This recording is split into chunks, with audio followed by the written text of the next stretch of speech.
በምድር የምናጠፋ ዋስተበቃዎች አሉልን።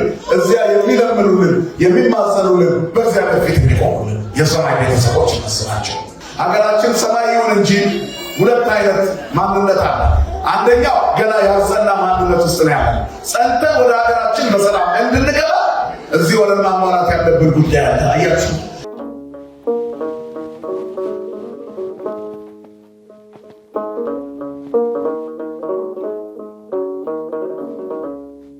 በስመ አብ ወወልድ ወመንፈስ ቅዱስ አሐዱ አምላክ አሜን። ሰላም ገብርኤል መልአክ በላዕለ ማርያም ወረፈ ከመዘይ መዳጣው አፍሮስ እግዚአብሔር አብን ሲሳይ ነው ጻፍ ወራፍ የምሰራ መቆና ዘያፍ ፓራሚቶስ አሮኒ ኩናያ ወደ እመቤታችን የመጣው የአዲስ ኪዳን የምስራች ቅዱስ ወንጌል ካምጥቼ ማስተቸ ሰራው በወዳታ አንደበት የተመሰከረ መንፈስ ቅዱስ በእኔ አንደበት ለሁላችን ደግሞ ሰሚ ጆሮና አስተዋይ ሆነ። በእግዚአብሔር ስም እንደምን አደራችሁ? እንደምን አረፈዳችሁ? እንደምን ቆያችሁ? ለባህሪው ሽረት ለመንግስቱ ምልፈት የሌለበት የዘመን ዘመናት ባለቤት የጨለማችን ብርሃን የሞታችን ትንሣኤና የትንሣኤያችን በኩር ከሞት ወደ ሕይወት ከርሱት ወደ ቅድስና ያሸጋገረን የደከመ ጉልበታችንን በፍቅሩ ያነጸልን ዘወትር የሚራራልን አባት ድካማችንን አይቶ የሚረዳ እስራታችንን የሚፈታ ስብራታችንን የሚጠግን ፍቅሩ ከእናት ልጅ በላይ ውድ የሆነ መድኃኒተ ዓለም ኢየሱስ ክርስቶስ ስሙ ለዘላለም የተመሰገነ ይሁን። ለዓለም ሕዝብ ሁሉ የተስፋ ምንጭና የድኅነት ማስገኛ የሆነች እግዚአብሔርን የምናይባት የሕይወት መስታወታችን ስለ አምላክ የምንነጋገርባት ቋንቋችን የምሕረትና ቅድስት ፍጥረት ሁሉ እመቤት ቅድስተ ቅዱሳን ንጽሕተ ንጹሐን ሳሊተ ምሕረት አባይተ እማት እናታችን ድንግል ማርያም ስለ አማላጅነቷ ስለ እናትነቷ ስሟ የተመሰገነ ይሁን። መላእክት፣ ቅዱሳን፣ ጻድቃን፣ ሰማዕታት ሁሉ እንደየክብራቸውና እንደየሞገሳቸው ክብርና ምስጋና ይድረሳቸው። እንደ እግዚአብሔር መልካም ፈቃድ የምንማማርበት የትምህርታችን ክፍል እንደ መነሻ የምንጠቀመው ፊልጵስዩስ ምዕራፍ 3 ቁጥር 20 ላይ የሚገኘውን ኃይለ ቃል ይሆናል። ርዕሳችን የሰማይ ቤተሰቦች የሚል ይሆናል። ምንለው ርዕሳችን? የሰማይ ቤተሰቦች። ቤተሰብ ማለት እንግዲህ በጋራ አንድ ላይ የሚኖሩ በአንድ ቤት ውስጥ የሚኖሩ ቤተሰቦች ናቸው። ከዛ እየሰፋ ሲሄድ ሀገር እንደ ቤተሰብ ይሆናል። ከአንድ ግለሰብ የተነሳው ሕይወት በሁለት ሰዎች የተፈጠረ ጋብቻ ቤተሰብን ይፈጥራል። ቤተሰብ በጋብቻ ተሳስረው አብረው የሚኖሩ አንድ ቤተሰብ ውስጥ ያሉ እናት፣ አባት፣ ልጆች ተጨምረው የሚኖሩበት ቤተሰብ ይባላል። የቤቱ ሰዎች ማለት ነው። ሰማይ ቤት ነው። በሰማይ ቤት ውስጥ ደግሞ ሙሉ ቤተሰቦች አሉ፣ የተሟሉ። አንድ አባወራ ብቻ አላቸው። ከዛ እነዛ ቤተሰቦች አንድ ላይ ይኖራሉ። እንግዲህ የሰማይ ቤተሰቦች ሲኖሩ ያ ቤታቸው ሀገራቸው፣ ሀገራቸው ሕይወታቸው፣ ሕይወታቸው ማንነታቸው እና ስለዚህ ነው የምንማማረው። የሰማይ ቤተሰቦች አሉ፣ ሕያዋን ፍጥረታት፣ ለምድር የተፈጠሩ ፍጥረታት አሉ። እግዚአብሔር ቀዳሚ በመጽሐፍ ቅዱስ የኦሪት ዘፍጥረት ምዕራፍ 1 ምን ይላል? በቀዳሚ ገብረ እግዚአብሔር ሰማይ ወምድረ። እግዚአብሔር በመጀመሪያ ሰማይና ምድርን ፈጠረ ይላል። ምድር ባዶ ነበረች። እግዚአብሔር ለምን ሰማይና ምድርን ፈጠረ? መፍጠር ለምን አስፈለገው ቢሉ እግዚአብሔር ከዓለም አስቀድሞ በጌትነት ይኖር ነበረ። እምቅድመ ዓለም ወእስከ ዓለም አለ እግዚአብሔር በመንግስቱ። እግዚአብሔር ከዓለም አስቀድሞ በመንግስቱ አለ ይላል አባታችን አባ ዲዮስቆሮስ በቅዳሴው ላይ። እግዚአብሔር በመለኮቱ ከዓለም አስቀድሞ አለ። እግዚአብሔር በትስብእቱ በአንድነቱና በሦስትነቱ ከብሮ እግዚአብሔር አለ፣ ተመስግኖ አለ። በመለኮቱ በልዕልና በከፍታ ከዓለም በፊት እግዚአብሔር ነበረ። እግዚአብሔር ለቀዳማዊነቱ ጥንት ለዳግማዊነቱ ፍጻሜ የሌለው ነው። እግዚአብሔር ያልነበረበት ጊዜ የለም። እግዚአብሔር የማይኖርበት ዘመን አይኖርም። እኛ በምድር ላይ ቆይታችን ኑሮ አይኖርም። ይቺ የምንለፋላትና የምንደክምላት የምንወጣባትና የምንወርድላት መከራ እያሳየችን ያለችው የምድር ሕይወት አላቂ ናት። የሚያልቅ ማንነት ነው ያለን። ብዙዎቻችን እዚህ ሀገር ስንመጣ የነበረ መልካችንንና አሁን ያለ መልካችንን ስናየው ምድር ውስጥ መኖር ውሸት እንደሆነ ይገባናል። ምክንያቱም ብዙዎቻችን ምናልባት ከ20 ዓመት በፊት የመጣ ሰው ካለ የ20 ዓመት ፎቶውን ሲያይ እሱን አይወክለውም። መታወቂያ የሚታደሰው ለምን ይመስላችኋል? መልካችን ስለሚለዋወጥ እኮ ነው። አንድ አይነት ሆነን ስለማንቀጥል። ልጆች ነበርን ከተወሰኑ ዓመታት በፊት፣ አሁን ደግሞ አባቶች ነን። ከተወሰኑ ዓመታት በኋላ አያቶች እንሆናለን። ከዛ ከሌሎች የተወሰኑ ዓመታት በኋላ ደግሞ የማንኖር እንሆናለን። ይሄ የምድር ታሪክ ነው። ስለዚህ መኖር በምድር ላይ ውሸት ነው ማለት ነው። ስጋ ምን ቢንከባከቡት መርገፉ አይቀርም። ምን ብንለፋ ብንወርቅ ብንከባከበው እንቆይለት ይሆናል እንጂ አንኖርበትም። ይሄ ዓለም ለጊዜ የምንታይበት እንጂ የሚያኖረን ዓለም አይደለም ማለት ነው። ስለዚህ መተካካት ባለበት ምድር ላይ ስንኖር ግን ታሪካችን እዚህ የሚያበቃ ህዝቦች አይደለም። ሌላ ሀገር አለን የምንኖርበት፣ ሌላ ቤተሰብ አለን ሄደን አብረነው የምንኖረው የምንቀላቀለው ቤተሰብ አለን። ስለዚህ እኔ አሁን ማወራው ስለ ምድሩ ሳይሆን ስለ ሰማዩ ቤተሰብ ነው። በሰማይ 2 ቤተሰቦች አሉ፣ አንድ አባወራ ያላቸው። እግዚአብሔር ለዚያ ሰማይ ነው የሰው ልጆችን ያዘጋጀው። እንግዲህ ቅድም እንደነገርኳችሁ ከዓለም አስቀድሞ በጌትነቱ በልዕልናው በክብሩ የሚኖር እግዚአብሔር በባህሪው የተመሰገነ ነበረ። ማን ያመሰግነው ነበረ ብትሉ ባህሪው ያመሰግነው ነበር። እግዚአብሔር የጎደለበት ክብር የለም፣ የቀረበት የለም። እኛን በመፍጠሩ የሚጨምረው ማንነት የለውም። ግን ክብሩ በሱ ብቻ እንደቀራው አመስግነውት የሚከብሩ አምልከውት ዘላለማውያን የሚሆኑ ፍጥረታትን ፈጠረ ይላል። እነዚህ ሰዎች ወይም ፍጥረታት ዘላለማውያን ፍጥረታት ከመፍጠሩ በፊት የሚያስፈልጋቸው ለነሱ ደግሞ ቀድሞ አዘጋጀ። የፈጠራቸው ፍጥረታት በሁለት መልኩ ይገለጣሉ፣ ለአንክሮና ለተዘክሮ። እግዚአብሔርን የሚያስደንቁ ፍጥረታት አሉ። ተፈጥሮን ስንመለከት እናደንቃለን፣ ደስ ይለናል። በተፈጥሮ የምንደነቀው የምንደሰተው ለምንድን ነው? እግዚአብሔር የሚመሰገንባቸው ሲሆን እግዚአብሔር ፍጥረት ሁሉ ያመሰግነዋል። በነገራችን ላይ እግዚአብሔር ተመስገን የሚሉት ሰዎች ብቻ አይደለም። በኢትዮጵያ ኦርቶዶክስ ተዋሕዶ ቤተክርስቲያን ወኩሉ ፍጥረት አሳት ወአናብር ያዕርፉ ባቲ እስመ ባቲ አይረፈ እምኩሉ ግብሩ ብለን ሰንበትን እንደሚያከብሯት እንናገራለን። ያመሰግኑታል ማለት ነው ሲተረፈው። ራዕየ ዮሐንስ ምዕራፍ 5 ላይ በባሕርና በጥልቆቹ ያሉ ሁሉ ለበጉ ምስጋና ያቀርባሉ ይላል። አያችሁ። ስለዚህ አሳዎች ሳይቀሩ ፈጣሪያቸውን ያመሰግናሉ ማለት ነው። የማመስገኛ መንገድ ይለያያል እንጂ የማያመሰግነው ፍጥረት የለም። አይነ ኩሉ ነፍስ ይሴፎክ ያከ ፍጥረት ሁሉ አንተን ተስፋ ያደርጋል ይላል። አንተ ትውበው ሲሳዩ በጊዜው አንተ በየጊዜው ዋቸው ትሰጣቸዋለህ። ትሰፍ የማነከ ቀኝህ ትዘረጋለህ። ወታጸግብ ለኩሉ እንስሳ በስርዓት ለፍጥረት ሁሉ በስርዓት ትመግባለህ። ክብርና ምስጋና ለስሙ ይሁን እግዚአብሔር።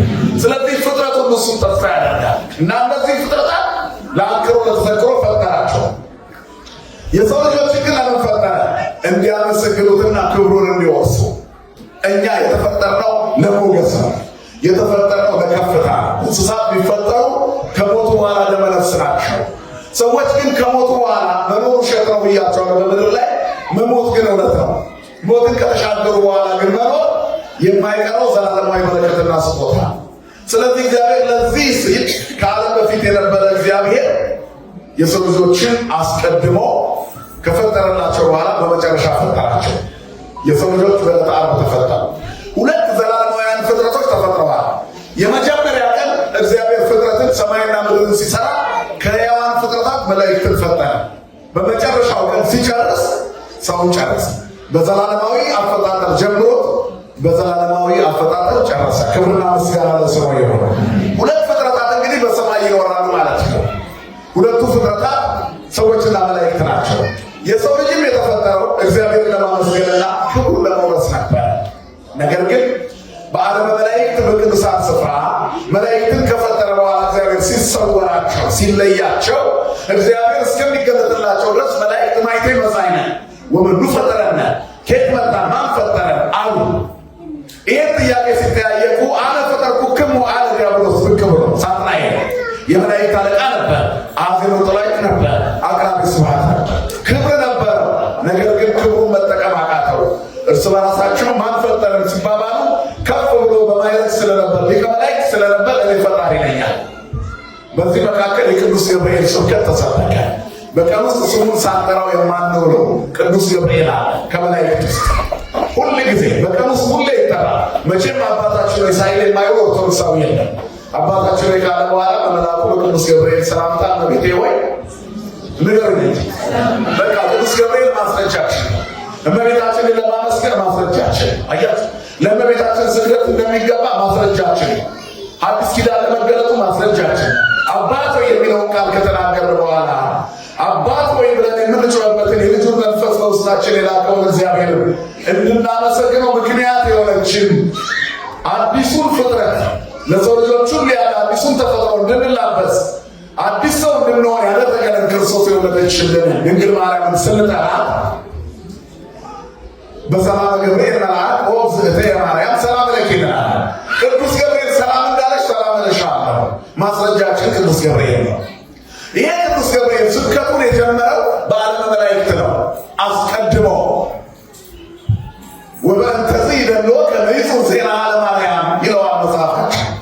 የእመቤታችንን የምስራች የሚናገር ይገባዋል፣ ይደለዋል። ለምን? እመቤታችን ጌታን እንደምትወልድ ለመናገር ከመምጣቱ በፊት የጽናት ጥቅስ ቅዱስ ገብርኤል ንቁም በበህላዌ እስከንረክቦ ለአምላክ ብሎ ነበር። አምላካችንን እስከምናገኘው በያለንበት እንቁ አለ። ያመኑና የጸኑ ጠበቁት። ዲያብሎስን የተከተሉ ቀሩ። ሰይጣን ወደቀ። ከዚያ በኋላ ሚካኤል ነገሰ። ሚካኤል ተሾመ። ክብርና ምስጋና አምላካችን ይሁን። ሚካኤል ሰኔ 12 ቀን በኃይላት ላይ የተሾመ ሊቀ መላእክት ነው ማለት ነው። ሳጥናኤል ወደቀ። ሚካኤል ከቅዱሳን ጋር ከምርጦቹ ጋር ከሕሩያን ጋር ተሾመ። ሰኔ 12 የምናከብረው ለዚህ ነው። እንግዲህ ወደዚህ ስንመጣ ሰው እንዴት ሆነ ከተባለ መውደቁ ያበሳጨው ከ99 ከመቶ ነገደ መላእክት ወድቆ 99 ነገደ መላእክት በዓለመ መላእክት እግዚአብሔርን እያመሰገኑት እያመለኩት ይኖራሉ በሰማይ። የወደቀው ሰይጣን ወድቄ አልቀርም ብሎ ሰውን ስቦ እንደገና ጣለው። አሁን በምድር ላይ ወደቀ ሰው። የወደቀውን ለማንሳት እግዚአብሔር እንደገና መጣ። እግዚአብሔር ሲመጣ ቅዱስ ገብርኤል የምስራች እንዲናገር ተልኮ ቀድሞ መጣ። ቅዱስ ገብርኤል ሲናገር ይሁነኒ ስትል እመቤታችን ወልድ በተለየ አካል ወደ እመቤታችን ማኅፀን ሲመጣ ንጉሥ ከሰራዊቱ አይለይምና ቅዱስ ሚካኤል አብሮት ነበረ። እስከ 5ኛ ሰማይ እንደሸኘው የቤተክርስቲያናችን መጽሐፍ ይናገራል። ከዚህ በኋላ እግዚአብሔር የሥጋ የመልበሱ ሰው የመሆኑ ምስጢር እጅግ ረቂቅና ድንቅ ስለሆነ ከቅዱስ ሚካኤል ተሰወረ። በእመቤታችን ማኅፀን ወልድ ተቀረጸ። ክብርና ምስጋና ለአምላካችን ለእግዚአብሔር። ስለዚህ ድንግል ፈጣሪዋን ወለደች። ከዚያ የሰው ልጆች ታሪክ በመዳን ተገለጠ። እግዚአብሔር ሰው ሆነ። ብፁዕ አቡነ ጎርጎርዮስ በረከታቸው ይደርብን። እግዚአብሔር ለምን ሰው ሆነ ብትሉ ሰው ሲያጣ ይላል። ሙሉ ሰው ስለጠፋ ሙሉ ሊያደርገን በጉድለታችን ሊሞላ የሕይወትን መንገድ ሊያሳየን እርሱን መምሰል የቅድስና ጥግ መሆኑን ሊያሳየን ለምሳሌያችን እግዚአብሔር ተወለደ። የፈጠረውን ሥጋ ለበሰ። በምድር ላይ ተመላለሰ። በሰራው ዓለም ውስጥ እንደገና ተገለጠ። እግዚአብሔር በፈጠረው ዓለም ውስጥ ሰው ሆነ። ሰው ያደረገ ስሙ የተመሰገነ ይሁን። አሁን የሰው ልጆች በምድር መኖር ጀመሩ። እግዚአብሔር በምድር የሚኖሩ የሰው ልጆችን ግን ሞትን ተሻግረው የሚኖሩበትን አገራቸውን አዘጋጀላቸው። ይሄ ምድር ቅድም እንዳልኳችሁ ለጊዜ የምንታይበት እንጂ የሚያኖረን ዓላማ ምድር አይደለም። ተሻግረን እንኖራለን። ተሻግረው ለመኖር የምንናፍቀው አንድ ቤተሰብ አለ። ምድር ላይ ቤተሰብ ፈጥረን እንኖራለን። ይሄ ምድር ድንኳን ነው ይላል ሐዋርያው ቅዱስ ጳውሎስ። ይፈርሳል፣ ይነቀላል። ነገር ግን ጊዜያዊ መጠለያችን ነው፣ መጠለያ ጣቢያ ያለን። ከዚያ ተሻግረን እንኖራለን። ሀገራችን በሰማይ ነው። ሐዋርያው ቅዱስ ጳውሎስ ወለነሰ ዘውስተ ሰማያት ሀገርነ ወእምየ ንጸንዕ ኪያሁ መድኃኒነ ኢየሱስ ክርስቶስ እግዚእነ። በዚህ በሀገራችን በሰማይ ለመኖር በምድር ሆነ አምላካችን ኃይላችን ጌታችን ቤዛችን የሆነ መድኃኒታችን ኢየሱስ ክርስቶስን ደጅ እንጠራዋለን። በዚህ የምንጠራው ደጅ አሁን የተሰበሰብነው ከሰማይ ቤተሰብ ጋር ለመቀላቀል በሰማይ በሀገራችን በአዲስ ቤት ውስጥ ለመኖር እኛ ሀገራችን በሰማይ ነው። የት ነው ሀገራችን? ወገናችን በሰማይ ነው። የክርስቲያን ሀገራቸው ሰማይ ነው። ክርስቶስ ወደ ዓለም የመጣው ወደ ሀገሩ ወደ ሰማይ ሊወስደን ነው። የቅዱስ ሚካኤል በዓል ከዕርገቱ ጋር በተገናኘ ቀለም ይከበራል ከዋዜማው ጀምሮ። ምክንያቱም መላእክቱ ትንሣኤውንም ዕርገቱንም የመሰከሩ እነሱ ናቸው። ወደ ሰማይ ሀገሩ ሊወስደን የመጣ ጌታ ወደ ቢታንያ ተራራ ላይ ይዟቸው ከወጣ በኋላ ደቀ መዛሙርቱን ሲባርካቸው ከእነርሱ ተለየ አልለያቸው እስከ ዓለም ፍጻሜ ከእናንተ ጋር ነኝ አላቸው። እያዩት ነበር፣ ዓይናቸውን ተክለው ቀሩ። ደመና ከዓይናቸው ፊት ጋረደቻቸው ነው የሚለው። ምክንያቱም እግዚአብሔር በጌትነት ነው። ኤልያስ ቢያርግ በእሳት ሰረገላ ነው ከፍ ያለው። እመቤታችንንም አይረግዋ መላእክት እስከ ሰማያት ይላል። መላእክት አሳረጓት ወደ ሰማያት ይላል። ክርስቶስ የግራቪቲን ኃይል ጥሶ ሁሉ የእርሱ ነውና ሁሉን የፈጠረ እርሱ ነውና እያዩት ከፍ ከፍ አለ። በፈቃዱ ከፍ ማለት የሚችል አምላክ። ስለዚህ ገርና ባይተዋር ሆኖ የሰው ልጆችን በደሙ ለመዋጀት ወደ ምድር የመጣ ጌታ የሞትን ጽዋ ቀምሶ የትንሣኤን ድል አውጆ የትንሣኤ ልቡናን ሰጥቶ ወደ ሰማይ እያዩት ከፍ ከፍ አለ። ክብርና ምስጋና ይድረሰው። ከዛ ትኩር ብለው ደቀ መዛሙርቱ ማየት ጀመሩ። ዓይናቸው ወደ ሰማይ አገራቸው የወጣውን ጌታ ከእናንተ ጋር ነኝ ወደዚያ ትገባላችሁ ብሏቸዋልና ሲያዩ ሁለቱ መላእክት ቅዱስ ሚካኤልና ቅዱስ ገብርኤል እንዲህ ሲወጣ እንዳያችሁት እንደዚሁ ደግሞ ይመጣል። ክብርና ምስጋና ለስሙ ይሁን። ስለዚህ ክርስቶስ ሲያደርግ የመላእክት ክብራቸው፣ የእኛ ደግሞ ሞገሳችን፣ ኃይላችን፣ በረከታችን፣ ደህንነታችን የሆነ ሲያደርግ ይህንን ትልቅ የምስራች ነገሩ መላእክት ናቸው። የሰማይ ቤተሰቦች መላእክትና ሰዎች ናቸው። ሰዎችና መላእክት ዘላለማውያን ፍጥረቶች ናቸው። ሰዎችና መላእክት ይረዳዳሉ፣ ይደጋገፋሉ። ቤተሰብ ከቤተሰብ መካከል አንድ ሰው ቢታመም ችግር ቢደርስበት ምንድን ነው የሚያደርገው? ቤተሰቡ ተሰብስበው ያግዛል፣ ይረዳል። ልክ እንደዚሁ ነው። ክርስቶስ በመስቀል ላይ በዋለ ጊዜ ቅዱስ ገብርኤል በጣም ተደነቀ። የክርስቶስን የማዳን ስራ ሰው እንዲድን በጣም ይናፍቁ ነበር መላእክት። ምኞታቸው ቤተሰቡ የተበቀለው አንድ ቢሆን እኛና እነሱ አንድ ላይ እንድናመሰግን እንድናገለግል ነበረ። ነገር ግን አይሁድ ክርስቶስን በሰቀሉት ጊዜ ሚካኤል አርመመ ወገብርኤል ተደመመ። ሚካኤል ዝም አለ። በቃላት ሊገለጽ ከሚችለው ነገር በላይ ዝምታው የሚገለጥበት ቃላት ጠፍቶ ነው። ገብርኤል ደግሞ በጣም ተደመመ፣ ተደነቀ።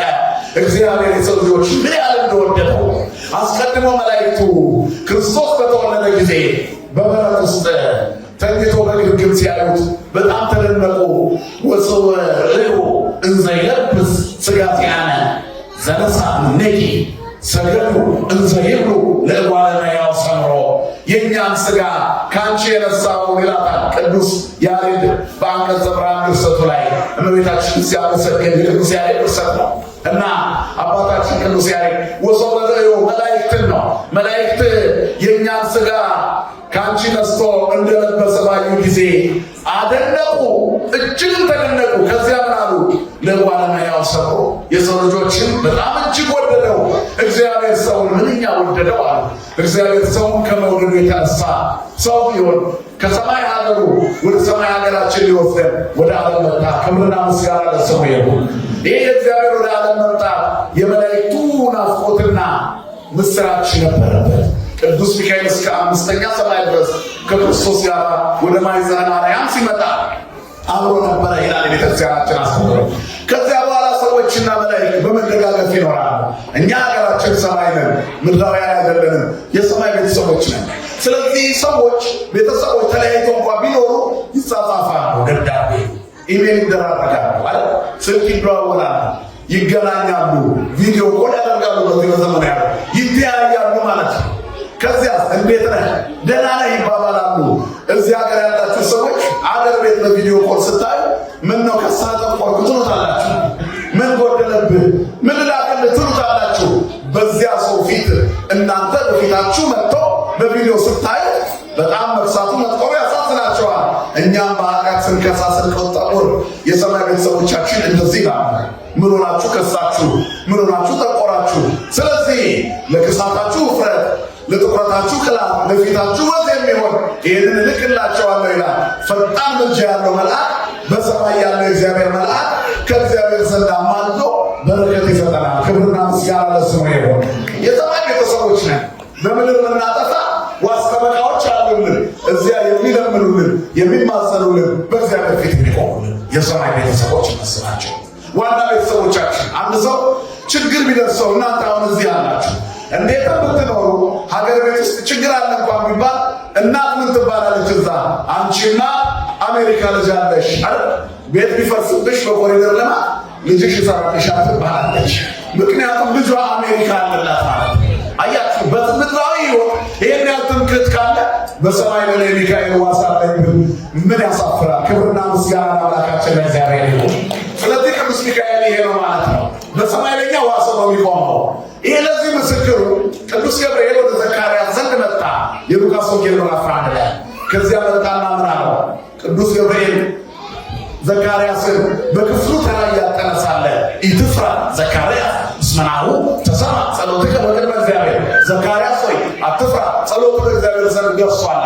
ዘካርያስ ልጅ የማግኘት ፍላጎት ነበረው። ለምኖ ፋይሉን ዘግቷል። በቃ ከዚህ በኋላ አይሰማንም፣ በሴቶች ያለው ልማት ተቋርጧል ብሎ ነበር። የተቆረጠውን የሚቀጥል እግዚአብሔር፣ የለመነውን የማይነሳ እግዚአብሔር ጸሎቱን ሰማው ዘካርያስ። ስለዚህ ጸሎት እኮ ተሰምቷል። ያኔ የጸለቀው ሁሉ ነገር አትሟል ብሎ ነበር ዘካርያስ። የሆነውን ታሪክ በዚያ ይህ በዓል በሚከበርበት እንሰማዋለን። የዚያ ሰው የተለመደ ከዛ በኋላ ምንድን ያለው? እኔ በእግዚአብሔር ፊት የምቆመው የእግዚአብሔር መልአክ ነኝ። አነ ውእቱ ገብርኤል ዘእቀውም ቅድመ እግዚአብሔር። እኔ በእግዚአብሔር ፊት የምቆም ቅዱስ ገብርኤል ነኝ።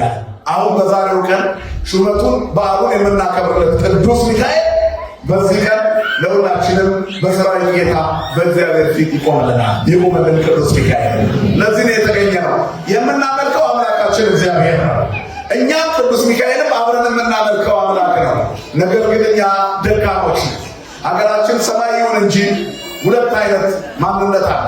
አንደኛው ገና ያልጸና ማንነት ውስጥ ነው ያለ። ጸንተን ወደ ሀገራችን በሰላም እንድንገባ እዚህ ወደ ማሟላት ያለብን ጉዳይ አለ። አያችሁ የእኛ ቤተሰቦች እዚህ አገር ቤት ያሉት ቤተሰቦች እዚህ መጥተው እንዲጎበኙን ኤምባሲ ፈቅዶላቸው እንዲገቡ የሚያሟሉት ክራይቴሪያ አለ። ዶክሜንት ያሟላሉ። እኛም አሁን ዶክሜንት መሰብሰብ ላይ ያለነው ወደ ሰማይ ለመሄድ ከመላእክቱ ጋር አብረን ለማመስገን የማይቋረጥ ምስጋና ያለበት ዓለም ላይ ለመኖር በፈጣሪያችን በእግዚአብሔር ፊት የማይቋረጥ ምስጋና ለማመስገን እዚህ ስንደክም ያበረታናል።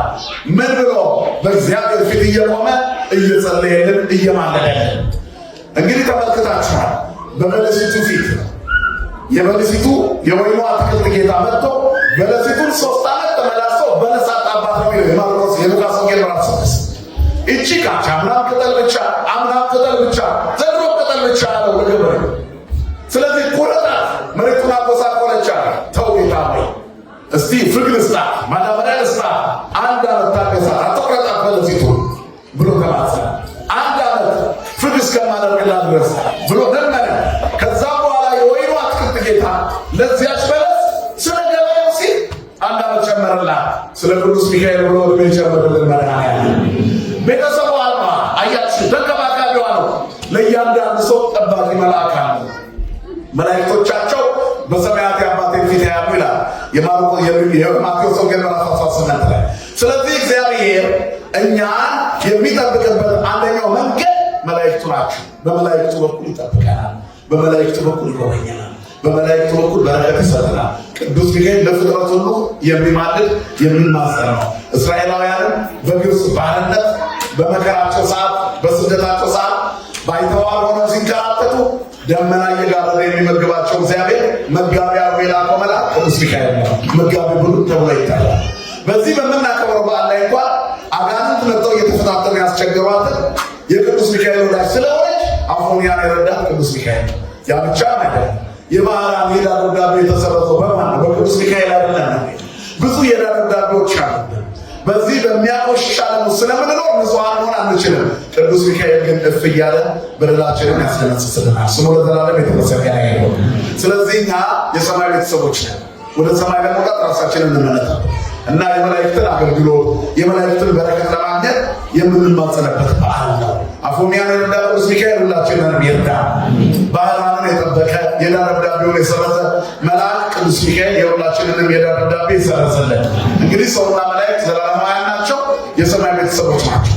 አገራችን ሰማይ ነው ያለው ቅዱስ ጳውሎስ እዛ ሄደን እናመሰግናለን ሲል እዛ ለመውጣት ራስን መጠበቅ ያስፈልጋል። የክርስትናው ዓላማ ራስን ማስተካከል ነው።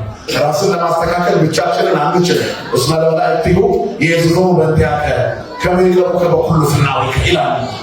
መላእክቱን ስላንተ ያዛችኋል፣ በመንገድ ሁሉ ይጠብቁ ዘንድ ብቻችንን አንችልም። እንግዲህ ሁሉንም ታሪክ ታውቃላችሁ። ባህራን በምን አይነት ሁኔታ እንደተገፋ የድሃ ልጅ ነበር፣ የባለጸጋ ጎረቤት ነበር። ምን ገንዘብ ቢኖረን ምን ሀብት ቢኖረን ግፍ ከሰራ መልሶ እኛ ላይ መውለዱ አይቀርም። ዝስፈቱም ይሰፍርላቸው። ሐማ የራሱን ጉድጓድ መልሶ የተቀበረበት። ለዚህ ነው ሰው በክፋት ውስጥ ይወድቃል። ደግ ሆኖ በጎ ሆኖ መኖር አስፈላጊ ወደ ሰማይ ያመጣል።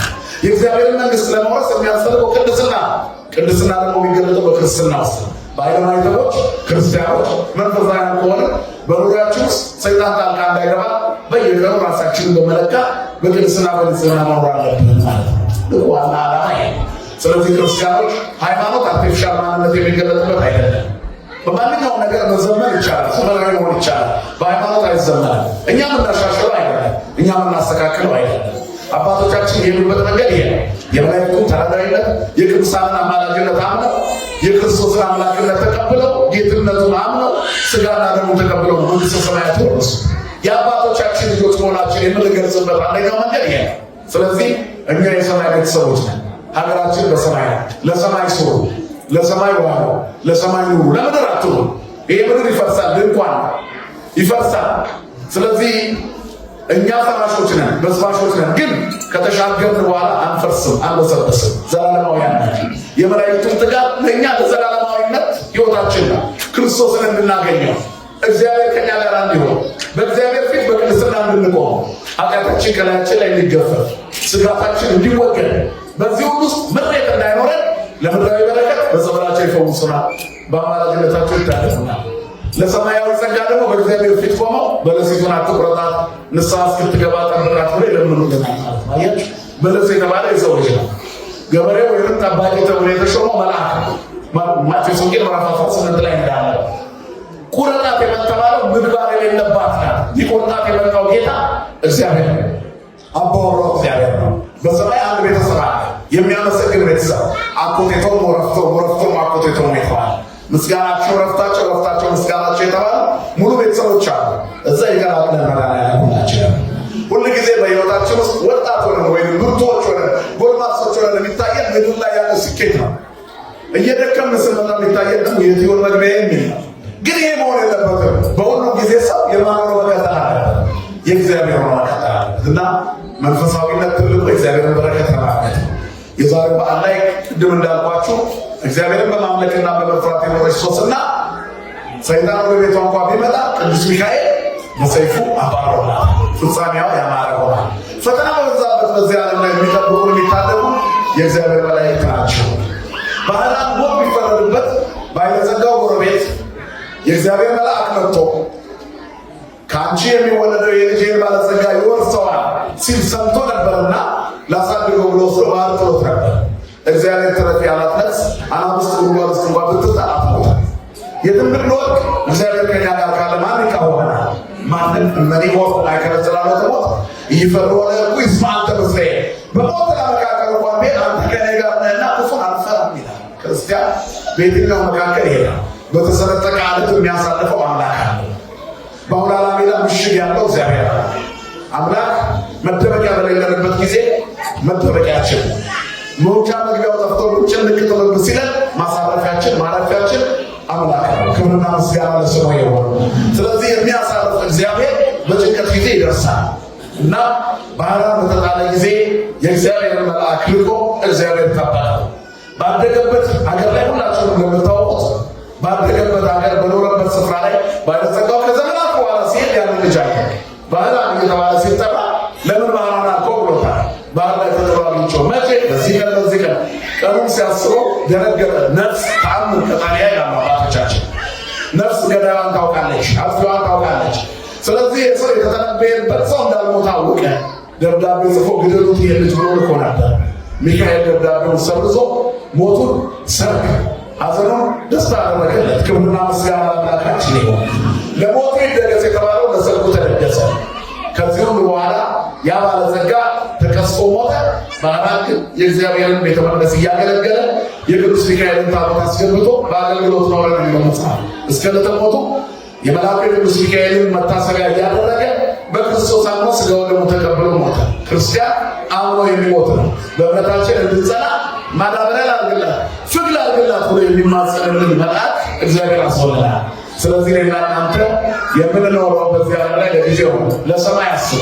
የተጣላችሁ ታረቁ፣ የቀማችሁ መልሱ፣ የበደላችሁ ካሱ። ክፋት በሕይወታችን እንዳይኖር ምን ነው የሚለው?